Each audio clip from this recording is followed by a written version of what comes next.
શું તમે જાણો છો કે ભારતમાં 90% લોકો તેમના પૈસા ફક્ત બેંકોમાં જ રાખે છે? પરંતુ સૌથી મોટો પ્રશ્ન એ છે કે શું બેંક પોતાના પૈસા બેંકમાં રાખે છે? બિલકુલ નહીં. બેંક તમારા પૈસામાંથી કરોડો કમાય છે અને બદલામાં તમને ફક્ત 3% થી 4% વ્યાજ આપે છે. આનો અર્થ એ છે કે તમારા મહેનતના પૈસા બેંક માટે કામ કરી રહ્યા છે, તમારા માટે નહીં. અને સૌથી ખતરનાક વાત એ છે કે જ્યાં સુધી તમારા પૈસા બેંકમાં છે, ત્યાં સુધી ફુગાવો ધીમે ધીમે તેની તાકાતનો નાશ કરે છે. આજે જે 1000 રૂપિયા છે તે થોડા વર્ષો પછી 2000 રૂપિયા થશે. તો તમને લાગે છે કે તમે પૈસા બચાવી રહ્યા છો, પરંતુ વાસ્તવમાં સિસ્ટમ દર વર્ષે તમારા પૈસાનું મૂલ્ય ઘટાડી રહી છે. હવે કલ્પના કરો જો તમે તે જ પૈસા એવી સંપત્તિઓમાં રોકાણ કરો છો જે દર વર્ષે તેમનું મૂલ્ય વધારે છે. જો તેઓ તમને આવક આપે છે અને ધીમે ધીમે તમારા નાણાકીય જીવનમાં પરિવર્તન લાવે છે, તો 5 વર્ષમાં તમારું જીવન કેટલું અલગ હોઈ શકે છે. કારણ કે શ્રીમંત લોકો ફક્ત પૈસા માટે કામ કરતા નથી, તેઓ પોતાના પૈસા પોતાના માટે કામ કરવા માટે લગાવે છે. અને એ જ ફરક છે ગરીબ, મધ્યમ વર્ગ અને અમીરોના વિચારમાં. આજે હું તમને 5 શક્તિશાળી સંપત્તિઓ વિશે જણાવવા જઈ રહ્યો છું જે ફક્ત પૈસા સંગ્રહ કરવાની જગ્યાઓ નથી, પરંતુ એવી સિસ્ટમો છે જે તમારા ભવિષ્યને બદલી શકે છે.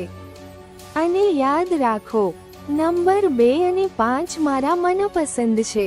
તો વિડીયોને અંત સુધી જોવાનું ભૂલશો નહીં, કારણ કે છેલ્લી સંપત્તિ આજે ઉપલબ્ધ સૌથી ઝડપી પૈસા કમાવવાની સિસ્ટમોમાંની એક છે. પરંતુ તે પહેલાં એક વાત સમજો, સંપત્તિ શું છે? સંપત્તિ એવી વસ્તુ છે જે સમય જતાં તમારા ખિસ્સામાં પૈસા મૂકે છે અથવા તેનું મૂલ્ય વધારે છે. અને જવાબદારી એવી કોઈ પણ વસ્તુ છે જે તમારા ખિસ્સામાંથી પૈસા કાઢે છે, જેમ કે બિનજરૂરી ખર્ચ, દેખાવની વસ્તુઓ અથવા એવી વસ્તુઓ જે ફક્ત સ્થિતિ બતાવે છે પણ સંપત્તિ ઉત્પન્ન કરતી નથી. યાદ રાખો, શ્રીમંત લોકો સંપત્તિ ખરીદે છે, ગરીબ લોકો જવાબદારીઓ ખરીદીને શ્રીમંત દેખાવાનો પ્રયાસ કરે છે. તો ચાલો પહેલી સંપત્તિથી શરૂઆત કરીએ. Number 1, real estate. જમીન અને મિલકત વિશ્વની સૌથી જૂની અને સૌથી વિશ્વસનીય સંપત્તિઓમાંની એક છે. કારણ કે વિશ્વની વસ્તી વધી રહી છે, પરંતુ જમીન નથી.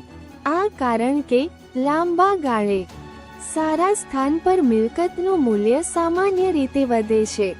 જો તમે મિલકત ખરીદો છો અને તેને ભાડે આપો છો, તો તમને દર મહિને નિષ્ક્રિય આવક પણ મળે છે. આનો અર્થ એ છે કે તમે કામ કરી રહ્યા છો કે સૂઈ રહ્યા છો, પૈસા આવતા રહેશે. અને સૌથી મોટો ફાયદો, રિયલ એસ્ટેટ ફુગાવા સામે રક્ષણ આપે છે. કારણ કે જેમ જેમ ફુગાવો વધે છે, તેમ તેમ મિલકત અને ભાડાની કિંમત પણ વધે છે. હવે તમે વિચારી રહ્યા હશો, દોસ્ત, અમારી પાસે લાખો રૂપિયા નથી, પરંતુ સમય બદલાઈ ગયો છે. હવે REITs અથવા રિયલ એસ્ટેટ રોકાણ ટ્રસ્ટ સાથે તમે ઓછા પૈસાથી પણ મોટી મિલકતોમાં રોકાણ કરી શકો છો. એટલે કે જો તમે આખી ઇમારત ખરીદી શકતા નથી, તેનો એક નાનો ભાગ ખરીદો. અને તે સ્માર્ટ પૈસાની રમત છે. નંબર 2, કુશળતા. આ કદાચ વિશ્વની સૌથી ઓછી આંકવામાં આવેલી છતાં સૌથી વધુ શક્તિશાળી સંપત્તિ છે.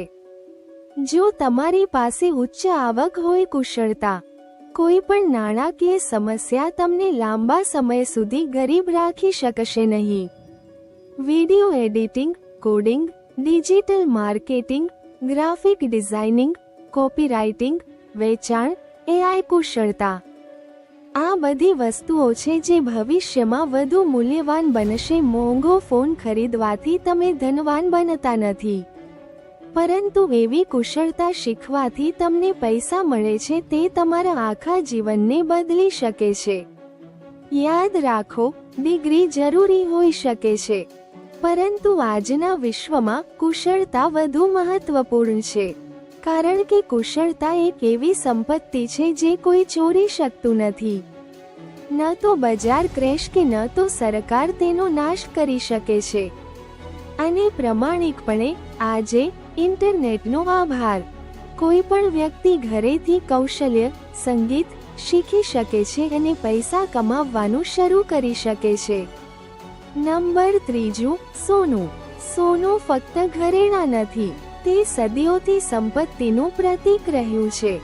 જ્યારે દુનિયા આર્થિક સંકટનો સામનો કરે છે ત્યારે લોકો સોના તરફ દોડે છે, કારણ કે સોનું એક એવી સંપત્તિ છે જેની કિંમત લાંબા ગાળા સુધી રહે છે.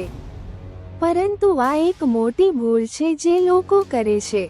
તેઓ રોકાણના નામે મોંઘા દાગીના ખરીદે છે. વાસ્તવમાં દાગીના બનાવવાના નામે તમારા ઘણા પૈસા ખર્ચ કરે છે ચાર્જ, ડિઝાઇન ચાર્જ અને બગાડ. તેથી જો તમે રોકાણ કરવા માંગતા હો તો સોનાના સિક્કા, સોનાના બાર અથવા ડિજિટલ સોનું એક સારો વિકલ્પ હોઈ શકે છે. અને હા, હંમેશા હોલમાર્કવાળું શુદ્ધ સોનું ખરીદો. સંગીત. નંબર 4, શેર અને શેર. જ્યારે તમે કોઈ કંપનીમાં શેર ખરીદો છો ત્યારે તમે તે કંપનીમાં નાના શેરધારક બનો છો. જો કંપની વધે છે અને તેનો નફો વધે છે તો તમારું રોકાણ પણ વધે છે. હા, બજારમાં વધઘટ થાય છે, પરંતુ ઇતિહાસ દર્શાવે છે કે લાંબા ગાળે સારી કંપનીઓમાં રોકાણ કરવાથી લોકો કરોડપતિ બન્યા છે.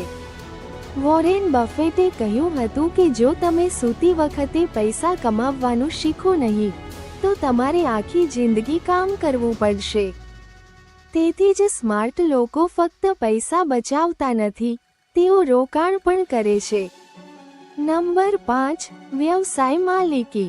નોકરીમાં તમે બીજા કોઈના સપના પૂરા કરો છો, પરંતુ વ્યવસાયમાં તમારી મહેનત સીધી તમારા માટે કામ કરે છે. શરૂઆતમાં વ્યવસાય મુશ્કેલ, જોખમી અને ડરામણો લાગે છે. લોકો તેની મજાક ઉડાવે છે, પરંતુ એકવાર તમારી પાસે એક સિસ્ટમ હોય, એક ટીમ બને અને ગ્રાહકો આવવા લાગે, તે વ્યવસાય તમારા માટે પૈસા કમાવવાનું શરૂ કરે છે. અને યાદ રાખો, વિશ્વના મોટાભાગના ધનિક લોકો કોઈને કોઈ પ્રકારનો વ્યવસાય ધરાવે છે. શા માટે? કારણ કે વ્યવસાયમાં કોઈ આવક મર્યાદા નથી. જો તમે ઓનલાઈન સ્ટોર, સ્થાનિક સેવા એજન્સી અથવા ડિજિટલ વ્યવસાય જેવા નાના વ્યવસાયની શરૂઆત કરો છો તો પણ તે ધીમે ધીમે એક મોટી સંપત્તિ બની શકે છે. યાદ રાખો, ફક્ત સખત મહેનત ન કરો, સખત મહેનત કરો.